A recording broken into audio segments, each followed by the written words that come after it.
Hello, everyone. Thank you so much for joining us for this session, Can We Disrupt the Climate Crisis? My name's Daisy Dunn. I'm Special Correspondent at Carbon Brief, which is a publication that analyzes and looks in depth at climate change, energy, nature, and related issues. So I'm moderating this panel today, and I'm joined by two very interesting US entrepreneurs. So Ryan is the co-founder and CEO of Perfect Day, which is a food technology startup that has developed a way of creating dairy proteins through precision fermentation. And Troy is the founder and chair of Pristine Sun. He's a unicorn founder and a renewable energy pioneer. He's also an athlete, an author, an inventor. His company, Pristine Sun, develops small and large-scale solar projects. So my first question, just to kick us off, could you both talk a bit about the technologies that you work with and why they're relevant for the climate crisis? Go first. Sure. Pleasure to be here. Thank you so much. So I think it's pretty common knowledge at this point that there's a huge climate impact and resource impact of animal agriculture, and that's primarily what sort of started our journey. I think disproportionately people forget about the animal agriculture side of climate as we talk about transportation and energy and all these other things. Now, for the last couple of decades, I think the focus has been on creating alternatives that are good enough that people don't want the animal product anymore, right? So you had tofu and you had plant-based milks, and you had even things like the Impossible Burger, where you're saying, you know what, I'm going to take plants and make them so darn delicious that you can't tell the difference. Our perspective has been a little bit different. We're saying, rather than change what people have craving and demand for, why don't we meet them where they are and actually find a better way to make the foods that we've loved for thousands of years, 10,000 years. And the way to do that is by looking at the foods that we love, not as imbued with magic because of the animal that produced it, but as chemistry, as food chemistry. And so when my co-founder and I started about 9 years ago, we had the initial perspective of asking, what is it that's in milk that lets it turn into the things that we love in dairy, like cheese and yogurt and ice cream and all the other things that milk can do? What is in milk letting it do that that's somehow missing from plant-based milk? Like, you can't take almond milk and sell it to a cheese plant somewhere and have it turn into a good cheese. What is that something? And that something was the protein. So at its core, we started off with this very simple but difficult proposition of, why don't we find a way to make animal protein, specifically milk protein, without cows? It should be possible because the world has used fermentation to make food ingredients that you and I might find boring, enzymes, flavors, amino acids, for about 50 years. What has changed now is that the technology has gotten mature enough to where you can actually make large volume core macronutrients like milk protein. And after about 9 years of development, my team has finally been able to do it. We've scaled up, we've commercialized, we're selling our protein to some of the biggest food and beverage companies in the world who are eager to solve that ESG resource utilization crisis, climate crisis that's in front of us by using a protein that actually kilogram to kilogram uses up to 99% less water, up to 97% less greenhouse gas emissions, up to 60% less energy, and it's the exact same protein that gives milk its nutrition and its functionality. So thank you again. I'm excited to share more. Thank you. Yeah, so Troy Helming, I've been in solar since 1980, if you can believe that, so 40-something years. But obviously I was a kid then, and I was maintaining our solar hot water system growing up. But Pristine Sun develops, builds, owns, and operates solar farms, out in the field, and we also have agrivoltaics. And solar is, in my opinion, going to become the dominant source of energy by 2050, probably 30–40% of the world's energy. The cost drop has just been astonishing, way beyond. I wrote a book 20 years ago called The Clean Power Revolution, and it's way beyond my most optimistic projections, so kind of exciting. But I'm the chair of the company. I don't run it anymore. I spend most of my time on another company called EarthGrid, and we're developing an underground network of tunnels for a supergrid to enable solar, because the biggest challenge of developing solar farms is lack of transmission line capacity. Thank you.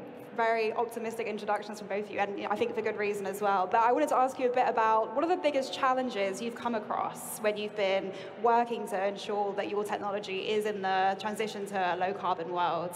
I don't know if you want to go first. Yeah, I think it's interesting because we really look up to the solar and renewable energy space as a good example of what we hope to follow. And I think we're hitting the point now where Perfect Day has developed this technology. We have the economics and KPIs where we want them. We have the demand proven. We're starting to sell this all over the world.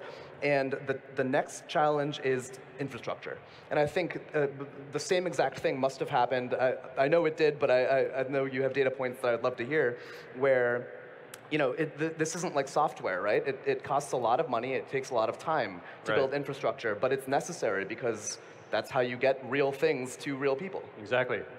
Yeah, totally agree. Challenges for solar, I already mentioned the grid challenges, and I'll just define that more clearly. 80% of all the solar and wind projects in the US, and I think it's similar in Europe and in Canada, 80% of them die. The projects are abandoned after 3 years of work before they're ever built, development work, and about $500,000. Why are companies walking away? Again, it's because of the grid transmission constraint. Another challenge for solar is permitting. They'll say everything. I've been to hearings where, your solar panels are going to blind my kids when I take them to school, and it's going to hurt agriculture. So, permitting challenges. NIMBYs and bananas. People have heard of NIMBYs, right? Not in my backyard. Anybody hear of a banana? Build absolutely nothing, anywhere, nowhere, anytime. Who's got one in their neighborhood? Anyway, and then, EarthGrid is trying to solve the second challenge. Interesting. So you just touched on my next question, which was, I think both meat alternatives and solar are subject to a lot of myths and maybe sometimes even misinformation. I wondered, what are the most common examples of that you come across in your careers, and how do you counter those? So don't mind who goes first. Let's see, myths. I mean, I think it takes a leap of imagination to think about a product that we've known for generations to be made from animals, not coming from an animal. Again, it's one thing to say, I've made a plant thing so good that you don't know it's plants. This is different because the protein that we've developed and scaled up is identical to the protein found in cow's milk. It literally is a milk protein. It's a whey protein.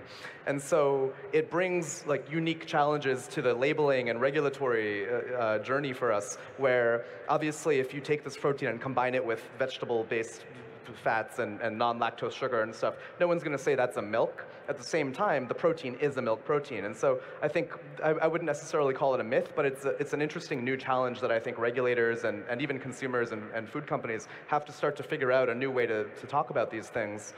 Because what we thought was possible has been completely blown open now, and you can truly make things that we didn't believe were possible 10 years ago using this new precision fermentation. The myth in solar is cost. Everyone's, generally thinks it's too expensive, right? The payback is too long. I mean, used to be the payback was never. And then it was 20 years. And then, when I really got serious about it, maybe 15 years. Now, for a solar farm, the payback's typically sometimes 5 years, but typically 7 years, maybe 10, depending on where it is. And to put things in perspective for folks, I don't do residential solar, but it used to cost $75,000 US for a residential solar system. Now that cost is down to roughly 10 or 15,000. And if you add a battery to it, so if power grid goes out, that's maybe another 5 or 10. So the payback, even on residential, is 5 to 7 years. And they have a 25-year warranty and a 45 to 50-year design life. So solar it has really come a long way. Definitely. And another thing I think is kind of in common between the two technologies is, in the US in particular, there's a lot of lobbying from fossil fuel companies, and there's also lobbying from big agriculture. Does that worry you guys? Is it something that comes up when you're trying to operate and just do business in the space? I don't think so for me, because it's just always been the background. It's always been there, and we're developing despite it. And I think one of the things that's been really inspiring for us is that we're not doing this completely alone. The story here is collaboration. The way that this is going to succeed is because we've created this ingredient and we're making it available to the food, ag, dairy, beverage companies that really drive that scale, that really have the ability to make a positive impact by changing their supply chain. And so we see a lot of interest and demand and understanding from that very same existing incumbent industry, who know that something needs to change, but they don't have the ability to develop this kind of technology. We're trying to be as collaborative as possible and help them to reach their targets. Yeah, I'll say that solar and wind historically were considered alternative forms of energy. And when I first started almost 30 years ago, I started the first wind farm company in Kansas, pretty conservative state.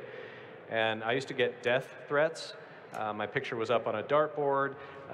You know, there's policy drivers that can help, and there have been over the years in the industry. You know, recent legislation in the U.S. is certainly helping a lot, the IRA, infrastructure, but yeah, we collaborate as well.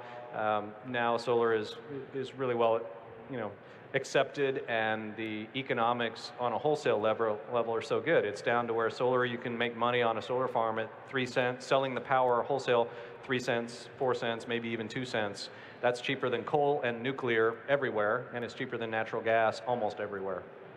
Wow, it's really interesting to hear about the kind of shift in perspective towards solar just, you know, over the last couple of decades. You touched on the IRA. I wanted to talk about the Inflation Reduction Act. So obviously it's going to be transformational, not just in the US, but everywhere. And one thing that I encounter a lot reporting in the UK is kind of fears from businesses about the IRA kind of, you know, sucking up all the business for renewables and for low carbon technologies. And I think there's a kind of similar fear in Canada and in other parts of the world, in Asia and whatnot. I just wanted to get your take on how the IRA is, you know, affecting what you're doing, and how you see that kind of debate playing out.